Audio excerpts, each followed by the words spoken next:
গীতা শাস্ত্রমিদং পূর্ণং য পঠেৎ পযত পুমান। অর্থাৎ ভগবদ্গীতার নির্দেশকে যদি যথাযথভাবে অনুসরণ করতে পারলে অতি সহজেই সমস্ত ভয় এবং উদ্বেগ থেকে মুক্ত হওয়া যায় এবং এই জীবনে ভয় ও শোকাদি বর্জিত হয়ে পরবর্তী জীবনে চিন্ময় স্বরূপ অর্জন করা যায়। অর্থাৎ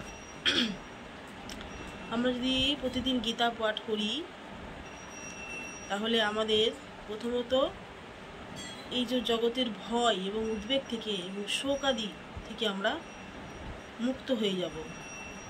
আমাদের যে সবসময় একটা ভয় আছে সব কিছু, সেই ভয় থেকে আমরা মুক্ত হতে পারবো কীভাবে? যদি আমরা প্রতিদিন গীতা পাঠ করি এবং আমাদের সমস্ত অতীতের পাপ নষ্ট হয়ে যাবে।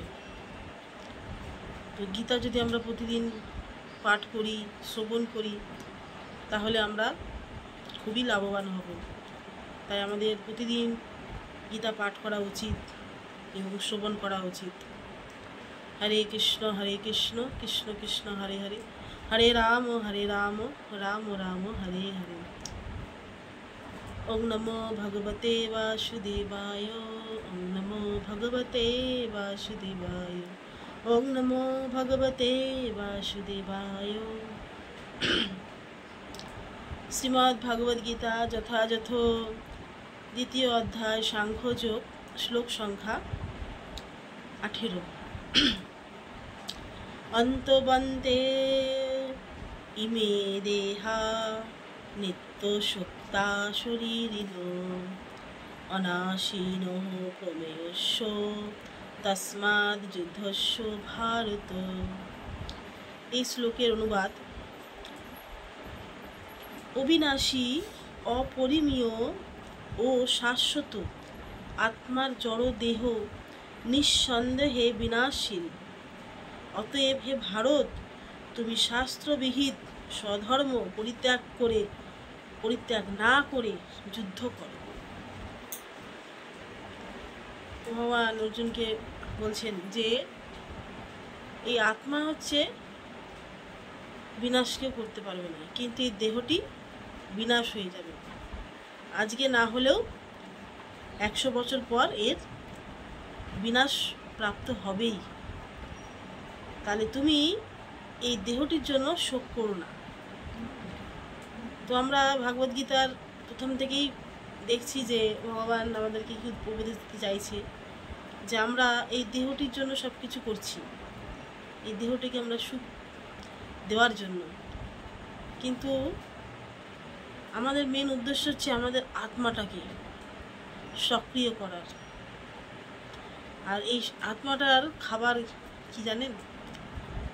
হরিনাম আর এই ভগবদ্গীতা অধ্যয়ন, ভগবানের কথা শ্রবণ করা।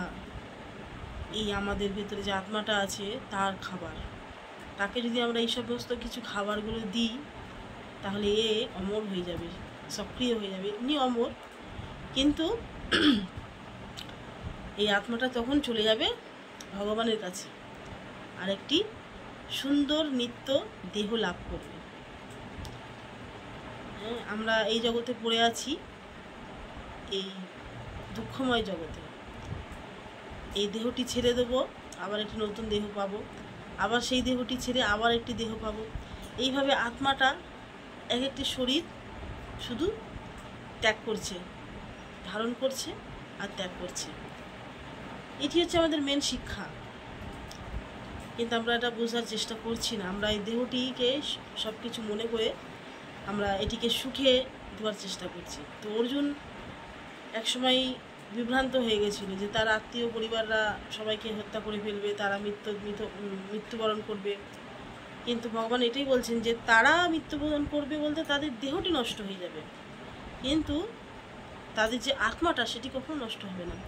আর দেহটি তো একদিন না একদিন নষ্ট হবেই, বিনাশ হবেই, কিন্তু আত্মার কখনো বিনাশ নেই। সারা গীতাতে ভগবান এটি আমাদেরকে উপদেশ দিয়েছেন। আমরা শুনছি কিন্তু ঠিকভাবে মানতে পারছি না এটা।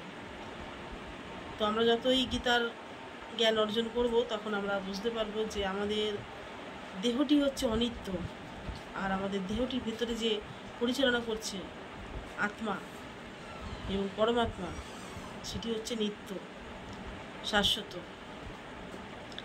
তাই ভক্তিবিনোদ ঠাকুর বলেছেন, জীব কৃষ্ণ দাস এই বিশ্বাস করলে তো আর দুঃখ নাই। তো আত্মার পরম কাজ হচ্ছে পরমাত্মার সেবা করা।